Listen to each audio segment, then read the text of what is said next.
Blair of the Mounties, a story of the Royal Northwest Mounted Police.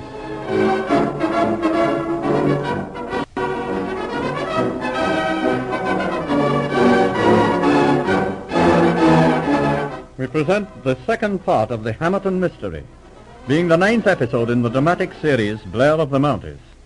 Inspector Blair, on leave in England, finds himself plunged into a murder mystery on the second day after his arrival. Blair's sister, with whom he is staying, is the wife of Colonel Markham, newly appointed chief of the county police of West Hamptonshire. The murder of Sir John Hamilton, president of Associated Chemicals, causes a tremendous stir in the sleepy little old English town of Barminster. As the news of the murder spreads through the countryside, Blair forgets all about holidays and goes after a solution of the mystery.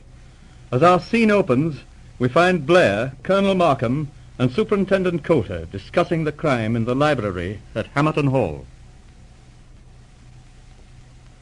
I tell you, Coulter, Lady Hamilton didn't commit that murder. And I tell you don't know what you're talking about.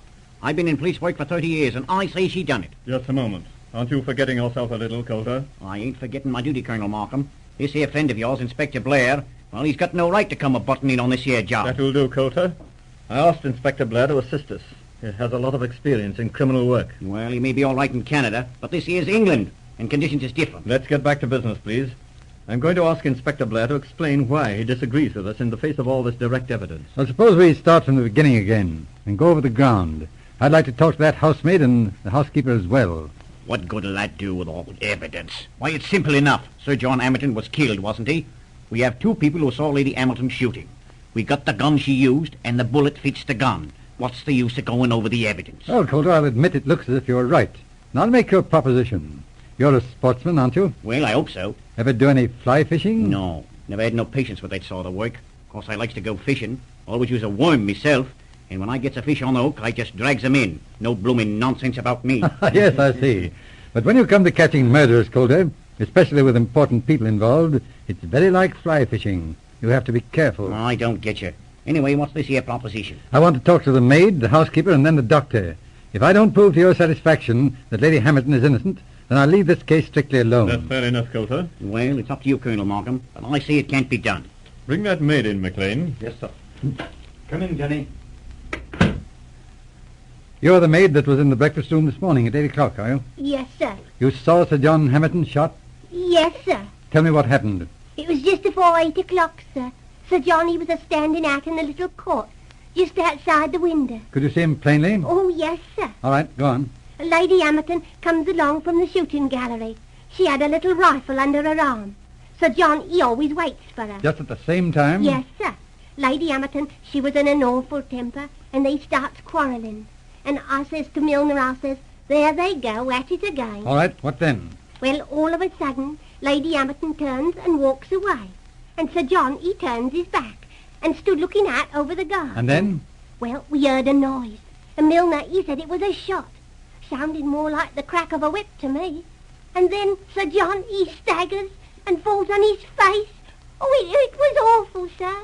Now, when you heard the shot, could you see Lady Hamilton? No, sir. She was out of sight behind the shrubbery. Oh, she never done it, sir. Oh, she wouldn't harm nobody. Yes, all right, that's all, McLean. Oh, I know she wouldn't.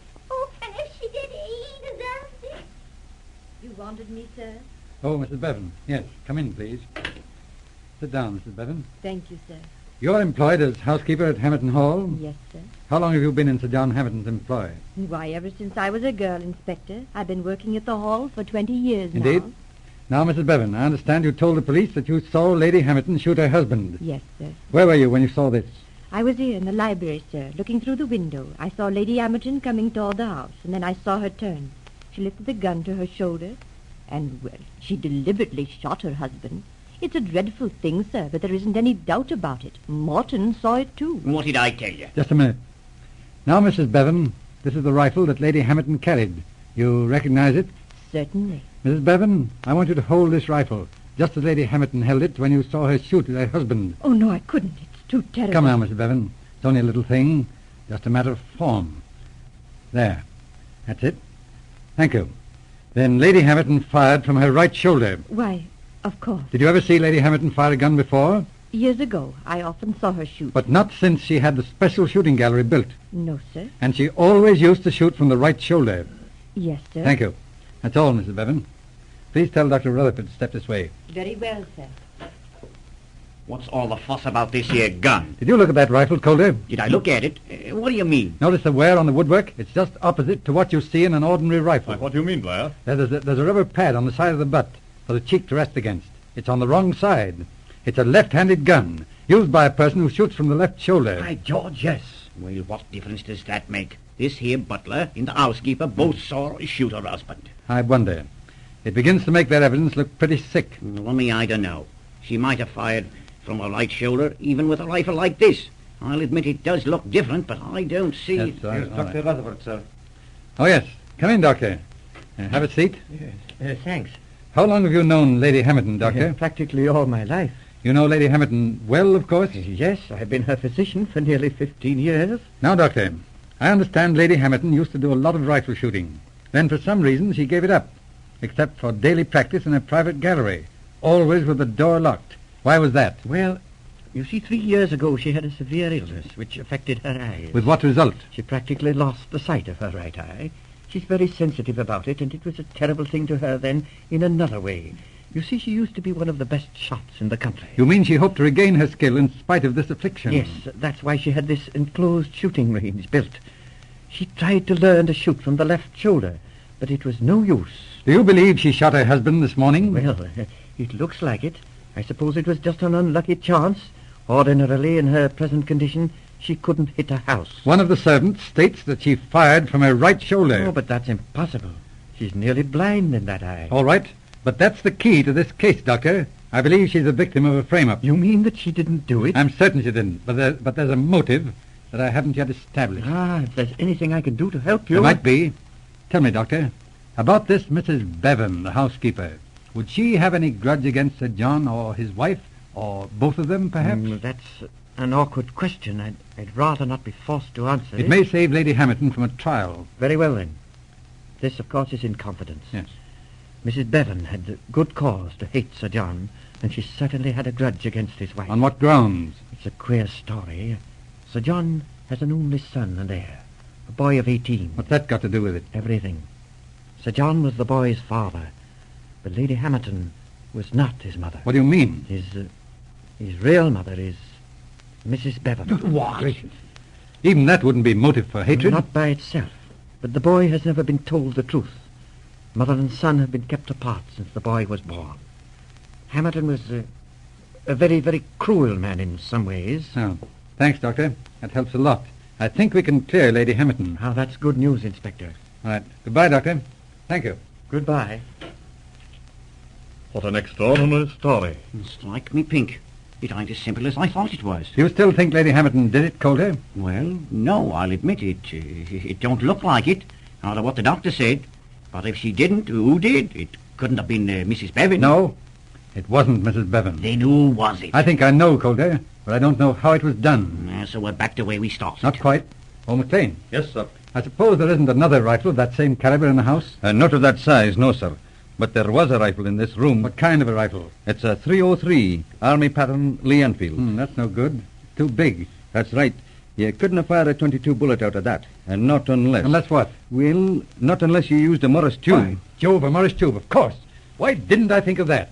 We ain't found any tube. No, but I found part of it. That little screw cap that goes over the muzzle of the rifle. Remember, Marco? By George, yes. Rather fantastic. But it could be. Yet you'd have to find the tube itself. How are you going to do that? Well, I think the best plan would be to have the murderer himself find it for me. Eh? Then we'd have the two together. Well, so help me, Bob, I never heard such nonsense. Look here, Jimmy, this is no joke, you know. I'm not joking. I can prove that to you. Well, all right. McLean, Yes, sir. what policemen have you on duty here? There's a man at the gate, one in the house, and another watching the garden. All right.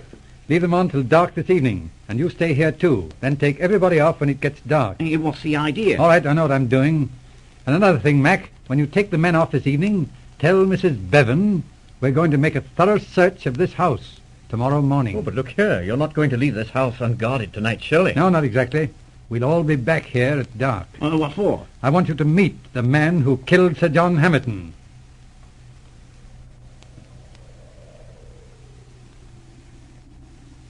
Inspector. Yes? There's somebody coming up the path now. It's a man. All right, I'll talk to him. Good evening, Morton. Why, good evening, sir. Didn't know you was here. Oh, I'm just taking a look round. Is there anything I can do for you, sir? What have you got under your coat? Look out. Take him, McLean. Get a hold of him. Hold still. The game's up, Morton. The game's up. We got him? I got him all right. And I've had me eye on this here bloke all along.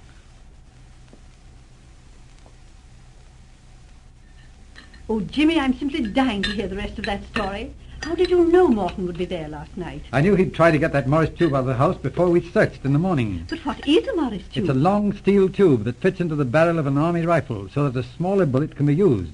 There's a cap that holds it at the muzzle. I found the cap near where Sir John's body had been. Morton must have dropped it in his hurry. How exciting. See the report in the paper, Peggy? No. Oh, do let me look. Here you are. Gracious. What does this mean? Clever capture of murderer by Superintendent Coulter. Eh? Oh, dear, I knew that wretched man would steal the show. That's all right. I gave him that report myself. You what? Best thing that could happen. There'll be no more trouble with Coulter. He thanked me with tears in his eyes. Oh, I see. Well, thank goodness it's Sunday and we'll have a nice quiet day. Sorry, I'm going out. Going out? But where, Jimmy? Coulter and I are going fly fishing. You have heard episode 9 in Blair of the Mounties. Tune in for the next episode entitled The Cherry Hill Mystery.